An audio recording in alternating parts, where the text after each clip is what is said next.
আদিত্য কি পারবে রক্তাক্ত সুদীপাকে বাঁচাতে? বিস্তারিত জানতে দেখতে থাকুন বন্ধুরা। অনুরাগের ছোঁয়াতে আমরা সবাই দেখতে পারবো গুন্ডাদের সঙ্গে মারামারিতে লিপ্ত হয় আদিত্য। অন্যদিকে সুদীপা পাশেই দাঁড়িয়েছিল।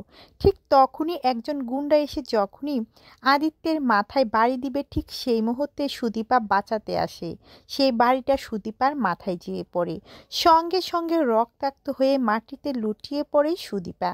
সুদীপার মুখে কোনো কথাই থাকে না। অন্যদিকে আদিত্য গুন্ডাদের ইচ্ছে মতো মারতে লাগে। এদিকে অবাক হয়ে আদিত্যের দিকে সুদীপা তাকিয়ে রয়েছে।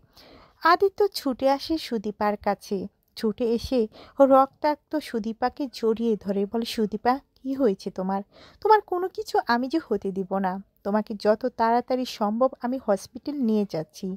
ঠিক সেই মুহূর্তে একজন ড্রাইভারকে বলে গাড়িতে তোলার জন্য। কোনোভাবেই যে ড্রাইভার রাজি হচ্ছে না। আদিত্য ওই ড্রাইভারকে ধাক্কা দিয়ে সরিয়ে দিয়ে সুদীপাকে গাড়িতে তুলে নিজে ড্রাইভ করে হসপিটালে ছুটে যায়।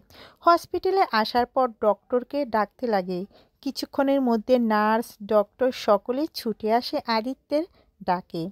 আসার পরে ইমার্জেন্সিভাবে সুদীপাকে নিয়ে যাওয়া হয়। দিশেহারা হয়ে পড়ে আদিত্য। কি করবে কিছুই ভেবে পায় না।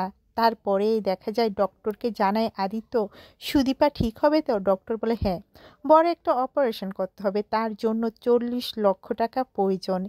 এই মুহূর্তে আদিত্য এতগুলি টাকা কোথা থেকে আনবে ভেবে কোনো কিছুই খুঁজে পায় না আদিত্য। ঠিক সেই মুহূর্তে পরমা নিজের প্রপার্টি নিয়ে হাজির হয় রুডির কাছে। বলে, আমার 40 লক্ষ টাকা প্রয়োজন, আমি প্রপার্টি আপনার হাতে তুলে দিচ্ছি। রুডি তো যেটা শুনে ভীষণ খুশি হয়ে যায়। অন্যদিকে টাকার জন্য চৌধুরী পরিবারের সবাই তো দিশেহারা হয়ে পড়েছে। কারণ যে কোনো কিছুর বিনিময়ে সুদীপাকে যে বাঁচাতে হবে। কারণ সুদীপাকে ছাড়া আদিত্য বাঁচতে পারবে না। আদিত্য সেটা বুঝতে পেরে যায়। এবার কি পারবে আদিত্য সবটা দিয়ে সুদীপাকে বাঁচাতে বন্ধুরা?